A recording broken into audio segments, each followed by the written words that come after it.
big welcome home, Mr. President. Woo! It is so wonderful to be here with all of you. You know, we were thinking, the President's coming, what can we do to make this day special?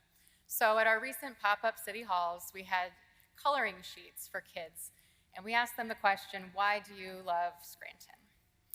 And so many of them said, the people. Lovely people, people who help each other.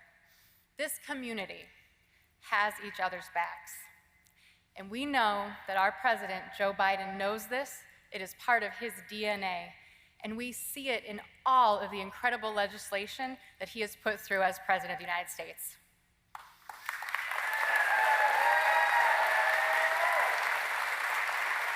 Today, we're here to talk about the Bipartisan Safer Communities Act to give us the resources in cities like Scranton and Wilkes-Barre throughout northeastern Pennsylvania and this whole Commonwealth to fight violence, to prevent violence, to interrupt violence, to make our kids safer, to help our schools be safer. And the president knows how important this is because he is from here, because he knows that we have to have each other's backs as a community if we are going to thrive. It is an honor for us to be here today to welcome him home, to celebrate this landmark legislation. And I want to introduce someone that I have worked with across the aisle of Luzerne and Lackawanna counties since day one when we took office just 2 years ago. And that's Wilkes-Barre Mayor, Mayor George Brown.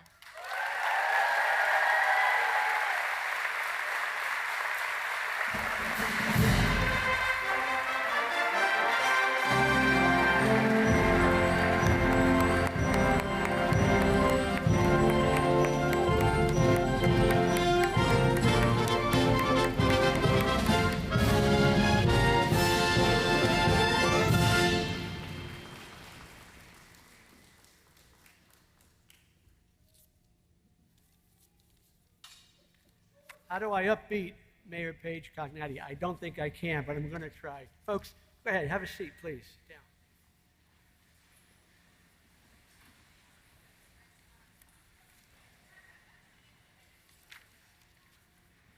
Yes, we're here today, and Joe Biden is here today. And Joe Biden is here for us because he cares about Wilkes-Barre, Luzerne County, and all the residents in the state of Pennsylvania. As mayor, on behalf of the residents of the city of Wilkes-Barre, I'm honored to welcome President Joe Biden.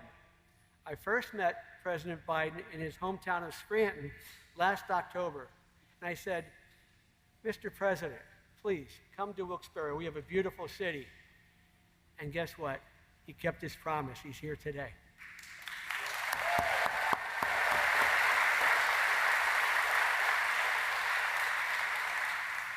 I want to thank the members of the Biden-Harris administration for making this visit possible. I truly believe that President Biden's childhood in northeastern Pennsylvania was the foundation for his history of leadership and rise to commander-in-chief.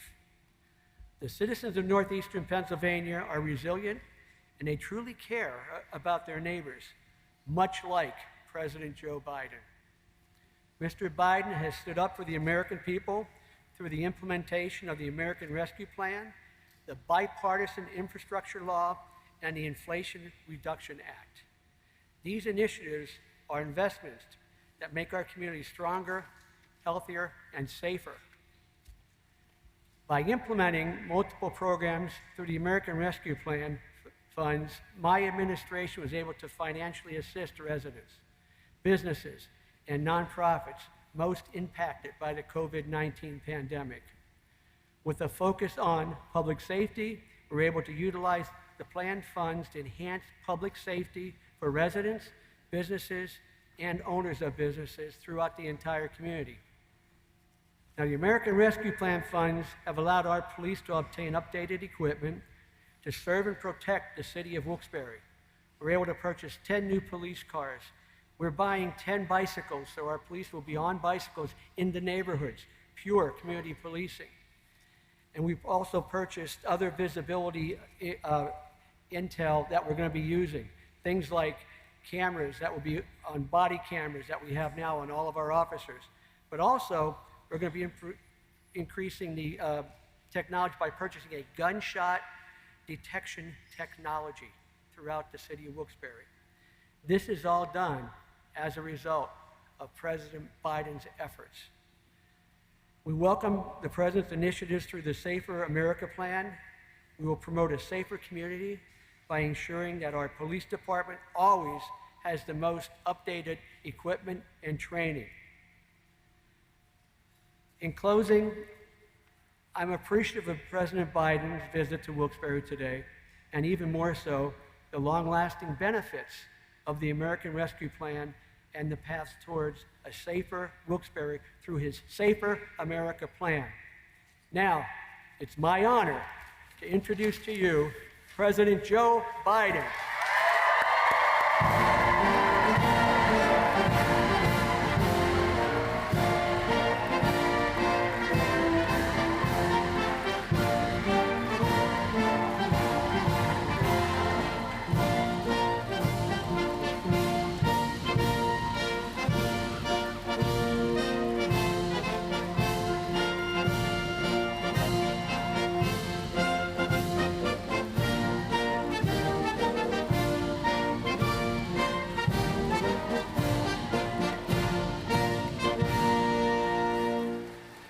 Mr. Mayor, thank you.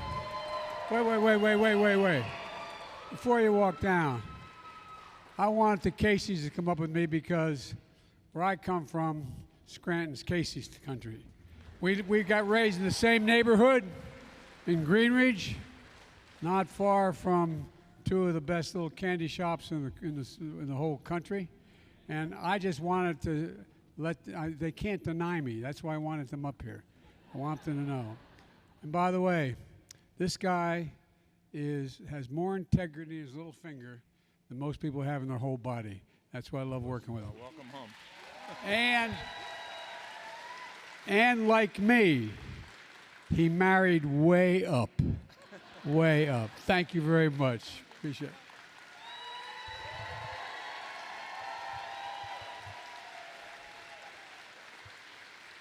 As my mother, Jean Finnegan Biden from Greenridge would say, please excuse my back when I'm speaking. I apologize. And by the way, you know, one of the best things of all being President of the United States is the Marine Band. They're the best in the world. Stand up, guys. They are the very, very, very, very best. They can not only play, they know how to fight, too. God love you. Thank you for being here. Thank you for being here. Well, thank you very much. Thank you. How are you, baby? How old are you? How old are you? Almost double figures. Well, look, folks, it's great to be here in Wilkes-Barre. I mean that sincerely. Well, thank you. Well, thank you so much. Mayor Brown, thank you for the introduction and the passport into this great city. And Mayor Cognetti, we're almost in heaven. We're almost in Scranton. Almost. Being raised in Scranton, they used to say, you're going down the line. Any rate, you know, and what a leadership lineup you have here in Pennsylvania. I want to thank your outstanding governor, Tom Wolf. Tom and I have been friends a long time. He's truly one of the best governors in the United States of America. Not a joke. Not a joke. And a stand-up guy. A stand-up guy. And Josh Shapiro is a champion for the rule of law as your Attorney General. And he's going to make one hell of a governor. I really mean it. And by the way, he couldn't be here today. We spoke, Lieutenant Governor John Fetterman. When I say he's a powerful voice, I used to be in the old days a pretty good athlete, and if someone was really big and tough, you say, I wouldn't screw with him if I had a sledgehammer. Well, I tell you what, Fetterman's a hell of a guy, a powerful voice for working people, and he's going to make a great United States Senator. He's going to make a great United States Senator. And as I said, Bobby Casey is one of my closest friends, one of our great United States Senators. And your Congressman, Matt Cartwright, is the real reason I'm here. I'm in Cartwright country. He knows how to deliver for this district, which is so close to my heart. Look, I especially want to thank all the members of law enforcement that are here, many of whom are behind me, for always being there for us.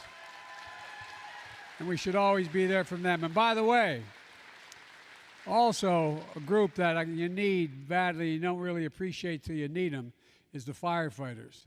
The firefighters have been with me my whole career, and let me tell you something. There's an old expression, God made man, then he made a few firefighters, because you got to be crazy to be a firefighter. By the way, please sit down. I'm sorry. Please sit down. I keep forgetting. Thank you. But look, when I ran for president, I said I looked at the world the way I looked at it growing up in Scranton, and that wasn't hyperbole. I meant that. What families wanted was in Scranton when I was growing up, and my mom and dad and my grandpa, was the basic as it is today. A decent job, the opportunity to be treated with dignity. Everyone, my dad would say, everybody's entitled to be treated with dignity, just simple dignity. The fact is that they want to be able to go to good schools, in safe neighborhoods, a decent place to live, and just a fair shot for their kids. You know, a peace of mind knowing your kids can go to school or the playground or the movies or the high school game and come home safely and not have to think about it. But for too long, too many families haven't had that peace of mind. They watch the news and they see kids being gunned down in schools and on the streets. Almost every single night you turn the news on, that's what you see. They see their neighbors lose their loved ones to drugs like fentanyl, which is a flat killer. They see hate and anger and violence just walking the streets of America. And they just want to feel safe again. They want to feel a sense of security. And that's what my crime plan is all about. You know, I call it the Safer America's Plan. And both your members of Congress voted for it. It's based on a simple notion. When it comes to public safety in this nation, the answer is not defund the police, it's fund the police. Fund the police. And we expect them to do everything.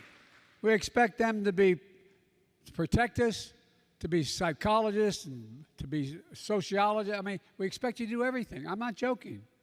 Everything. You realize more police officers are killed dealing with domestic violence than anything else? You realize that? The point is, we ask so much of you. So much of you. I've not met a cop who likes a bad cop. There's bad in everything. There's lousy senators, there's lousy presidents, there's lousy doctors, there's lousy lawyers. No, I'm serious. But I don't know any police officer that feels good about the fact that there may be a lousy cop. And I'm tired of not giving the kind of help they need. Folks, look, we're in a situation in this country where we have to give them additional resources they need to get their job done. Matt gets it, Matt Cartwright, and this is not hyperbole. Matt's the chair of the powerful subcommittee that controls the funding for public safety. He knows what it means investing in effective and accountable community policing that builds public trust and strengthens public safety. I'm old enough to remember when cops used to walk the beat in Wilmington and in Scranton because they knew everybody. They knew the kid. They knew if something was trouble. They knew whose house to go and knock on the door and say, "Mom, your son just did." I'm not being facetious. They knew the neighborhoods. As part of the American Rescue Plan, I signed into law last year, which they voted for, we set aside $350 billion, with a B, $billion for state and local governments all across America and urge them to use it like your governor did to make communities safer. Here in Pennsylvania, Governor Wolf is using $250 million of that money to reduce crime and violence across this state. And Mayor Brown just described how it's helping fund community policing here in Wilkes-Barre. But guess what? Every single Republican member of Congress, every single one in this state Every single one voted against the support for law enforcement. They talk about how much they love it. They voted against the funding. Flat out. Flat out. Every Republican in the House, every Republican in the Senate, every single one. I know we expect so much from our law enforcement officers, so we need to support them. That's why my crime plan to help communities recruit, hire, and train nationwide more than 100,000 additional officers, accountable officers, for community policing. And I mean it. Folks, when it comes to fighting crime, we know it works.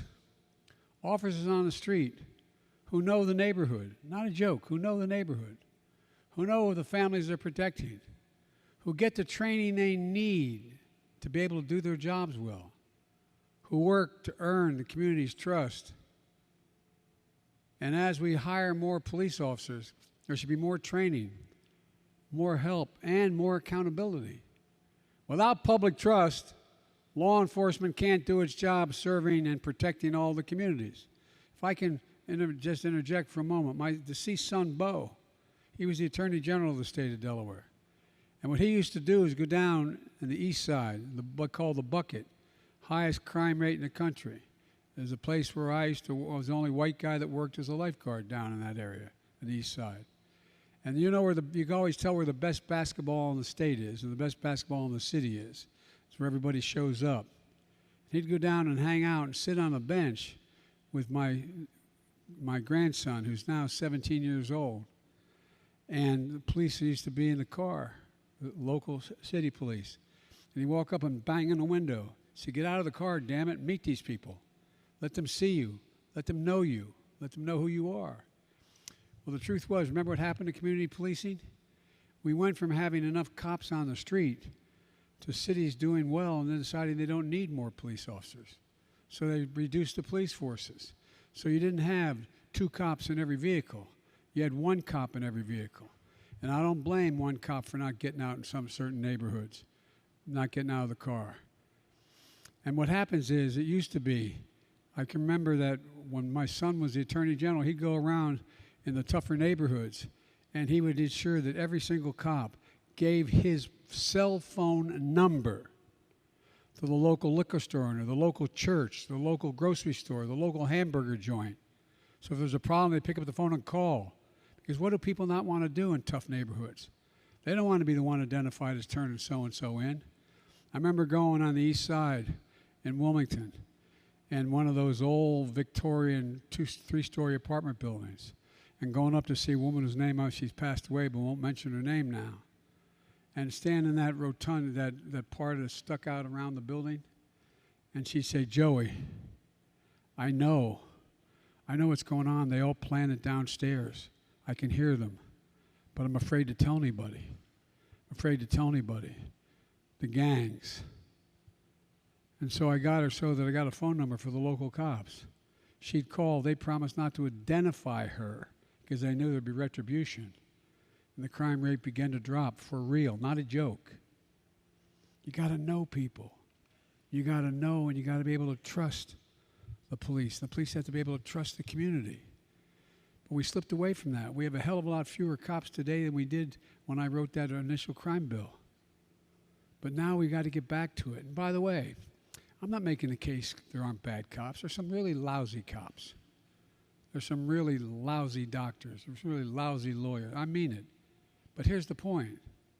As we've seen too often, public trust is frayed and is broken. And it undermines public safety when it gets frayed. It literally undermines safety.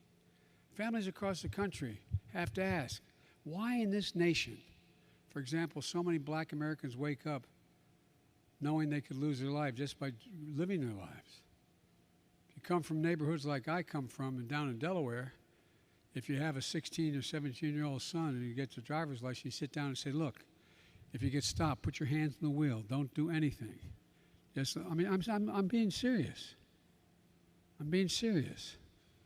But here's the point. Simply jogging, sleeping on their homes. You know, they made headlines or not, they've a lot of lost souls. Increased trust makes policing more effective, and it strengthens public safety. And the communities, by the way, that want the police more than any other community are the tough, poor communities. Black, white, immigrants. They need the help. They want the help. It's not they don't want it. They want the help. Without that, victims don't call for help. Witnesses don't step forward. Crimes go unsolved. Justice isn't served. I took executive action, which I'm allowed to do as president. I always admired governors can take executive action. But all kidding aside, to make some of these reforms for federal officers, I couldn't do it for state officers. One, no federal officer is allowed to use a chokehold. No federal officer can there's restricted no-knock warrants. We created a national database for officers who have misbehaved and been held accountable so they can't hide. My plan will help make sure that state and local governments adopt these same reforms. And my plan does something else really important. It addresses the opioid epidemic. You know how many people are dying of opioid overdoses now? And by the way, laced with fentanyl? The Attorney General Shapiro can tell you more about that you never want to know for a fact, for real. He's been such a strong leader on this. But we're going to impose tougher penalties for deadly fentanyl trafficking. That's poisoning communities across this country. This is a key part of the unity agenda I'm announcing that I announced in my State of the Union address. We can do this. We have to do this. We'll make America safer. My plan also takes common sense action to reduce gun violence and violence overall. It builds on the progress we made this summer when I signed into law the Bipartisan Safer Communities Act, the most significant gun safety law we passed in 30 years. It took 30 years.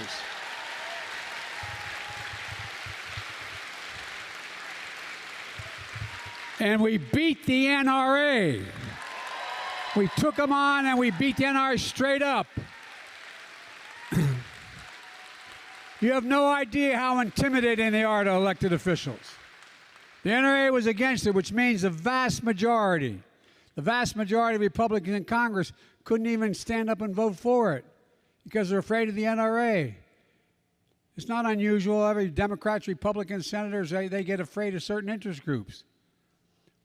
They voted against it. Law enforcement supported it. Faith leaders and teachers supported it. Victims of gun violence and their families supported it. Young people in this country, like the students of this great university, support it. And the NRA and the vast majority of congressional Republicans voted against it, saving lives and keeping America safe. But guess what? We took on the NRA and we're going to take them on again, and we won, and we will win again. But we're not stopping here. I'm determined to ban assault weapons in this country. Determined. I did it once before, and I'll do it again. For many of you home, I want to be clear. It's not about taking away anybody's guns. In fact, we should be treating responsible gun owners as examples how every gun owner should behave. I have 2 shotguns at home. It's a long story, but I'm not opposed to guns. But I support the Second Amendment, But the Second Amendment, as one of the most conservative justices in history, Justice Scalia once wrote, quote, like most rights, the rights granted by the Second Amendment are not unlimited. They're not unlimited. Right now, you can't go out and buy an automatic weapon. You can't go out and buy a cannon. And for those brave right-wing Americans who say it's all about keeping America's independent and safe, if you want to fight against the country, you need an F-15. You need something a little more than a gun. No, I'm not joking. Think about this. Think about the rationale that's used to provide this. And who are they shooting at? Shooting at these guys behind me. Folks, look. I went to every major school shooting in the country since I was a chairman of the Judiciary Committee all the way through as vice president and president. Over 48,000 people died from gunshot wounds in 2021 in the United States of America. over 26,000 by suicide. When guns are the number one killer, listen to this now, the guns are the number one killer of children in America. Of children, and number one. More children die from guns than active duty police and active duty military personnel combined. Hear that again? More children in America die from guns than active duty police and active duty military in the United States combined. We have to act. We have to act for those families in Buffalo, Uvalde, Newtown, El Paso, Parkland, Charleston, Las Vegas, Orlando. I've been to every one of those sites. Sit down with those parents. I spent 4 hours last time. Met with every single one of the parents and families that lost someone. See the looks in their faces. Think about it. Think about the devastation that's occurred. We have to act for all those kids gunned down on our streets every single day that never make the news. There's a mass shooting every single day in this country, in the streets of America, every single day. You have to act so our kids can learn to read in school instead of learning to duck and cover. Literally, schools all across America, kids are showing up.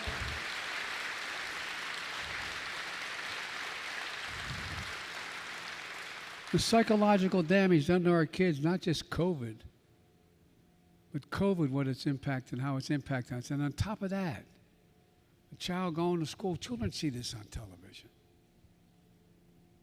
You know, we're living in a country awash with weapons of war. Weapons that weren't designed to hunt or designed to take on an enemy. That's what they were designed to do. For God's sake, what's the rationale for these weapons outside of a war zone? They inflict severe damage. When I was recently in Uvalde, I almost hesitate to say to some of the kids in here, you know what some of the parents had to do? Supply DNA. Supply DNA. Because the AR-15 just rips the body apart. Could not identify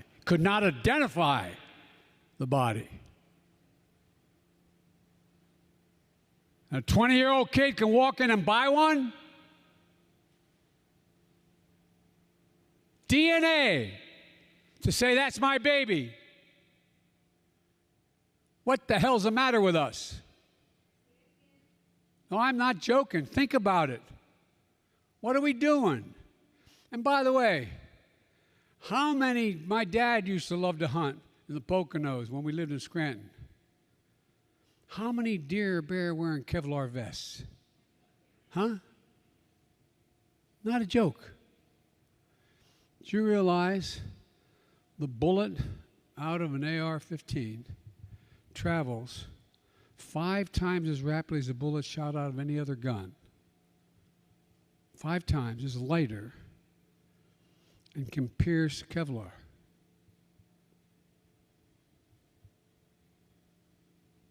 Imagine being a parent, not just losing a child, but not being able to physically identify the child or the adult because they've literally been blown apart. We equip our service members with the most lethal weapons on earth to protect all of us, protect Americans.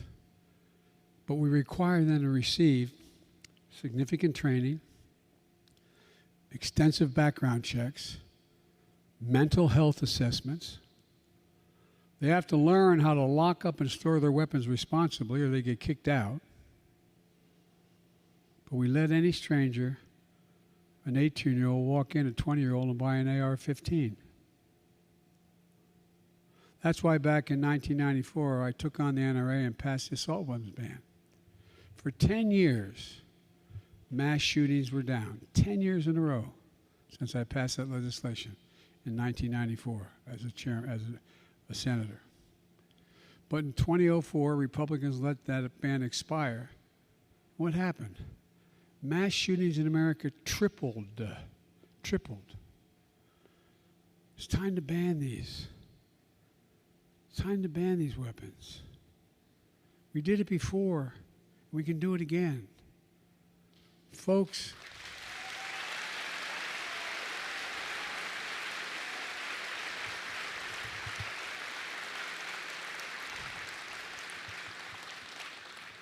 it's time to hold every elected official's feet to the fire and ask them, are you for banning assault weapons, yes or no? Ask them. If the answer is no, vote against them.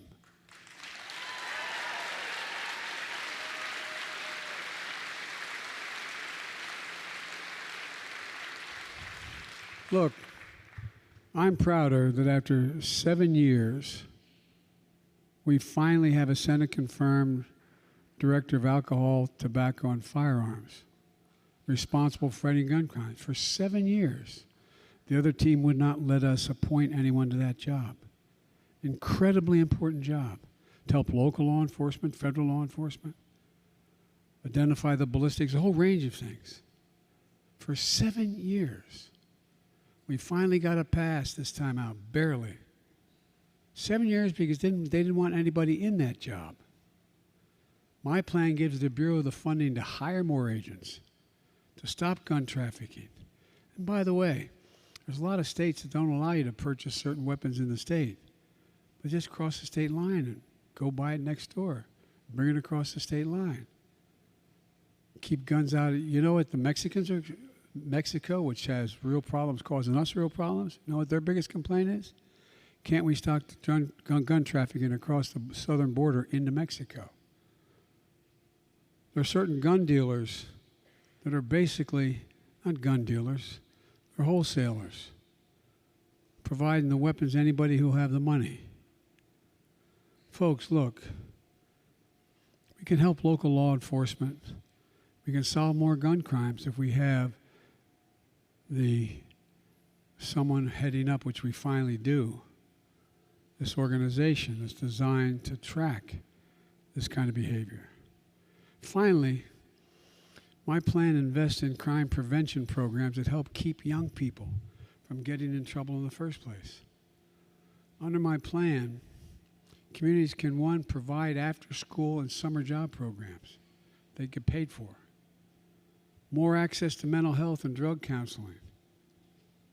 More social workers and housing to keep people off the streets instead of when they get out of jail to get $25 on a bus ticket and end up under the same bridge that they were under before.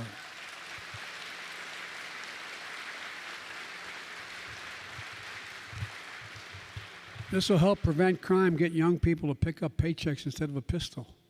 At the same time, we need to help people getting out of prison successfully re-enter society so they don't get in trouble again. If you served your time, you shouldn't be deprived of being able to, if you've served it, you shouldn't be deprived of being able to get a Pell Grant to go to school. You shouldn't be able to get a degree. What's the best thing you can do? Make them productive. They should get access to good jobs where they can earn a decent living. All these steps will prevent crime, not increase it. Let me close with this. A safer America requires all of us to uphold the rule of law, not the rule of any one party or any one person. Let's be clear. You hear some of my friends in the other team talking about political violence and how it's necessary. Think about this now. Did any of you think, even as old as I am, you've ever been in an election where we talk about it's appropriate to use force, political violence in America? It's never appropriate.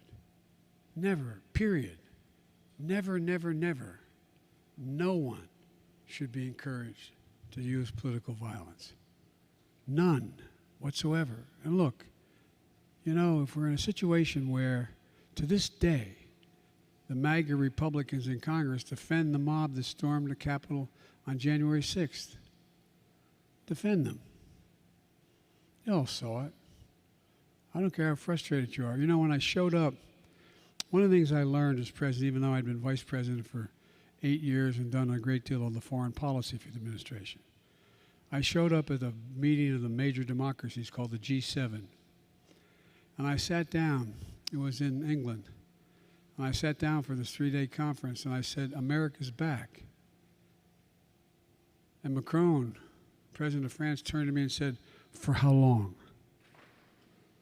For how long?" They made a discussion with Schmidt and all that. I mean, just for how long? And one of them said to me, "Imagine, Joe, if you turned on the television in Washington, D.C., and saw a mob of 1,000 people storming down the hallways of the parliament, breaking down the doors, trying to overturn an outcome of election, and killing several police officers in the meantime. Imagine. Imagine what you'd think. Think about what the world saw. Not what we saw, what the world saw. Did you ever think the United States that would happen? What I find even more incredible is the defense of it. Cops attacked and assaulted, speared with flagpoles, sprayed with mace, stomped on, dragged, brutalized. Police lost their lives as a result of that day. Police lost their lives. One of the officers said it was worse than anything he had experienced in war in Iraq. So let me say this to my MAGA Republican friends in Congress. Don't tell me you support law enforcement if you won't condemn what happened on the 6th. Don't tell me.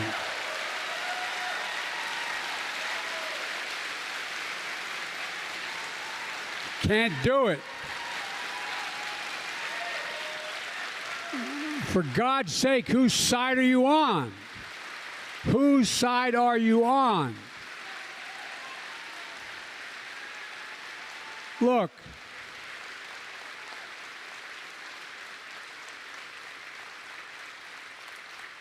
you're either on the side of a mob or the side of the police. You can't be pro-law enforcement and pro-insurrection.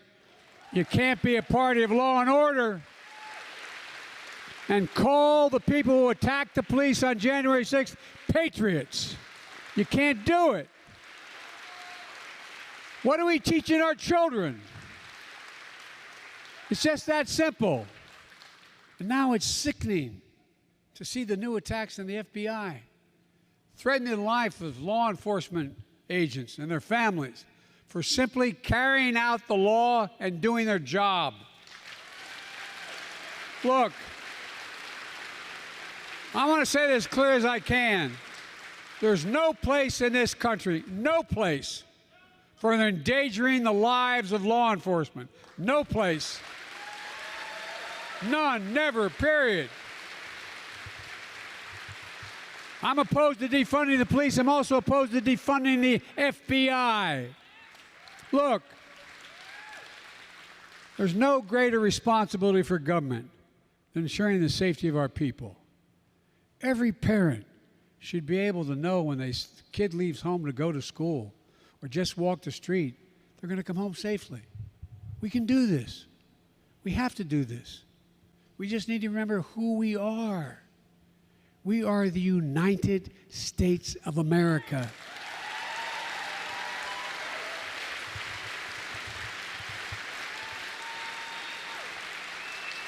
And when we are united, there is not a single thing we cannot do. Not a single thing. I mean it. So, folks, let's remember who in God's name we are. I really mean it. What our values are. What we believe. We the people. That's how our Constitution starts, the Declaration. We the people. It's who we are. And by the way, no one expects politics to be a patty cake. It sometimes gets mean as hell. But the idea you turn on a television and see senior senators and congressmen saying, if such and such happens, there'll be blood in the street. Where the hell are we? Well, that's all I'm looking for. And folks, do me a favor. Presumptuous of me to say that. But think about doing me a favor. Please, please, elect the Attorney General of the Senate.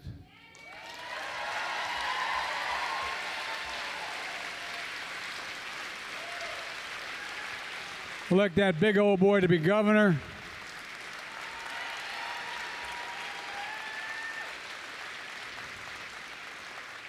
And by the way, there are a lot of really, and I mean this, I'm not being solicitous. Remember what used to be the criticism of Biden when I was running? Biden's too bipartisan. Biden has too many Republican friends. There's a lot of Republicans I've worked with for all the years in the Senate. I got a lot done. We respected each other. When we disagreed on principle. We then went and had lunch together. Not a joke. What in God's name has happened to that in the United States of America? So, folks, let's bring it back. We can do this. God bless you all, and may God protect our troops.